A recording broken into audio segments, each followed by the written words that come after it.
What's going on, YouTube? So we are back with another episode of Ask Madden Monday. This is our first of the year in Madden 25. In the first week, I'm taking on Shutdown. He's the Colts. I'm the Texans. Let's just go over the rules for those of you who have never seen an Ask Madden Monday video before.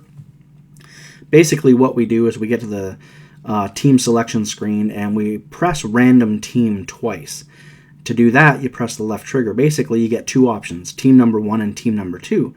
After you find out what those two teams are, you get to choose which of those two teams you want to use in your game. If you don't like either of the options, then what you do is you have a suicide pick where you hit left trigger one more time, and whatever that team is, that's who you have to use. It's a great way to get random matchups like the Texans and the Colts. You can get Rams, Patriots. You can get Cardinals. You can just get anything. Like, that's the fun of it, right? I mean, you're going to use different play. It's also great for me personally because, sometimes you have to run the play as is, right? So it's going to give you an opportunity where, let's say I'm the Texans, okay? I haven't really looked at the Texans playbook this year. But now I'm the Texans, I get into an Ask Madden game, and maybe 4 or 5 times throughout the game they call this certain play, and it works. Now, even though my opponent can't make any adjustments, it's like, man, this is actually a pretty good play. So what do? You get in the lab and you focus on that play. So it's a great way to come up with plays like that.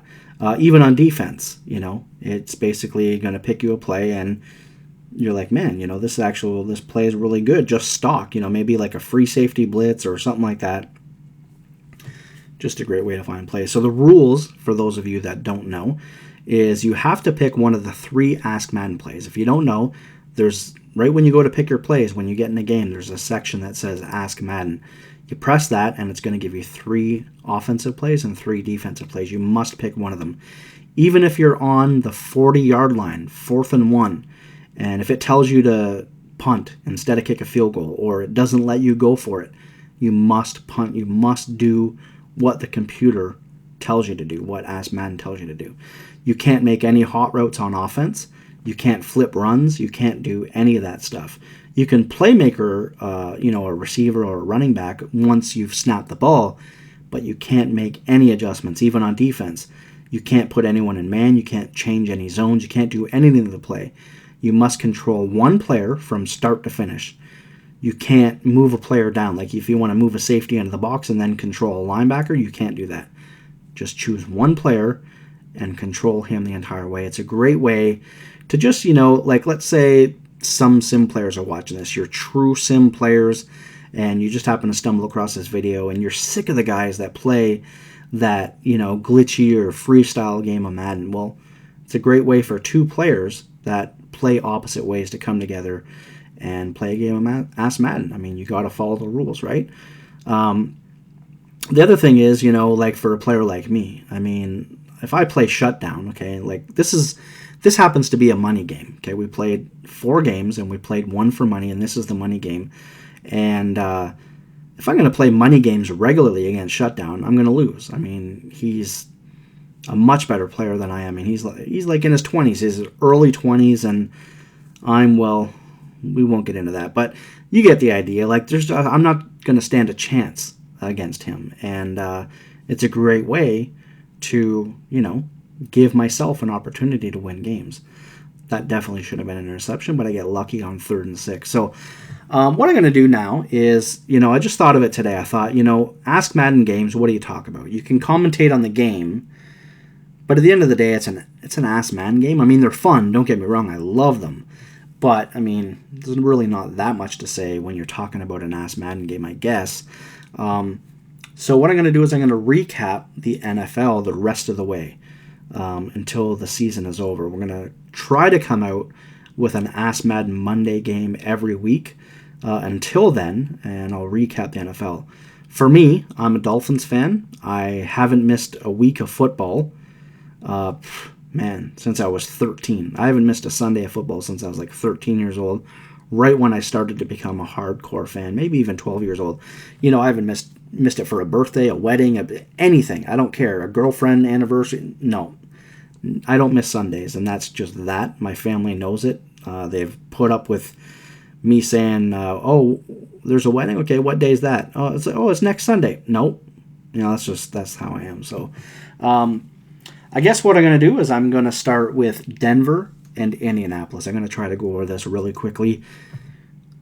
Plain and simple, I think Andrew Luck has the best pocket presence of any quarterback that I've ever seen, and he's in his second year. I mean, this guy's pocket presence is unbelievable. If you haven't completely paid attention to the way that he plays football, I love paying attention to every aspect of quarterbacks and the way that they play.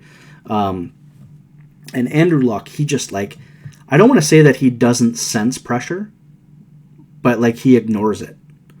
He just steps up in the pocket. He's really strong. He's always looking downfield. Never takes his eyes off of downfield. He's so strong that I think that he's allowed, he can get away with that. Because if he gets hit or if there's a lot of movement, if he's bumping bodies with people, he's got a firm arm and he's strong and he just, he muscles through it. And he just is always looking downfield. He makes a lot of great last-second passes. Just love his pocket presence. Just love it. On the other side, we got Peyton Manning. One of my favorite quarterbacks. I got to watch his whole career. Yesterday's game reminded me of those old Tom Brady and Peyton Manning games from about 5 to 8 years ago. It just had that atmosphere. It was a great game. I think Manning has taken a lot more flack for his, I don't know what you want to call it, but non-playoff success. They talk about the fact that he's got a losing record. So he's got a losing record, but is it his fault that last year against the Ravens with 39 seconds to go, he scores them a touchdown, gets them in the lead, and then Chris Johnson, the safety, acts like a total dumbass on a deep ball. How he just totally misread it, let Torrey Smith get in behind him for a touchdown. That's not Manning's fault. Manning did what he was supposed to do. Late in the game, he drives them down, scores a touchdown, and they lose. So now that's got to go on Manning. That doesn't make sense. There's a lot of people out there that just don't have a good memory, or they just want to be stubborn. And to me, that's what that is. I mean, Manning did the job. He did what he was supposed to do. Is it his fault that they don't go to a Super Bowl because Vanderjagt missed that field goal? I mean, these are Super Bowl opportunities that Peyton Manning has had that his team let him down. Trust me, I know. I'm a Dan Marino fan. And we had the softest defense forever. With the numbers that Marino was putting up on offense, okay? You don't think that he would have went to more than one Super Bowl if he had any type of defense or even a run game. It took him till about 13 years into his career before he even had 1,000-yard rusher. You can't always blame it on the quarterback. Just those two examples. There's other examples, I promise you. But just those two. Last year's Chris Harris misjudging that ball. Peyton Manning doesn't go to the Super Bowl. Vanderjagt misses that field goal. Peyton Manning doesn't go to the Super Bowl. And by the way, Vanderjagt, when he hit that, was the most accurate kicker in the NFL. And I don't think he missed a kick all year. And then he missed that one. Talk about a non-clutch player. That's Mike Vanderjagt. So not Peyton Manning's fault. I wish people would stop with that whole Peyton Manning can't win the playoffs. There's been 2 games in New England in the playoffs, and New England won both of them. There's been 1 game in Indianapolis in the playoffs between those 2 teams. Manning lost the 2 in New England, and Manning won the game in Indianapolis. I mean, home field advantage is such a big deal. People don't think about that. Why do you think Pittsburgh won all those Super Bowls? Why do you think New England won all those Super Bowls? Why do you think Buffalo went to 4 Super Bowls in a row but then couldn't win one? Well, Buffalo, got a great record. They had home field advantage all the way through the playoffs and then went to the Super Bowl but couldn't get the job done in the playoffs. Or in the Super Bowl.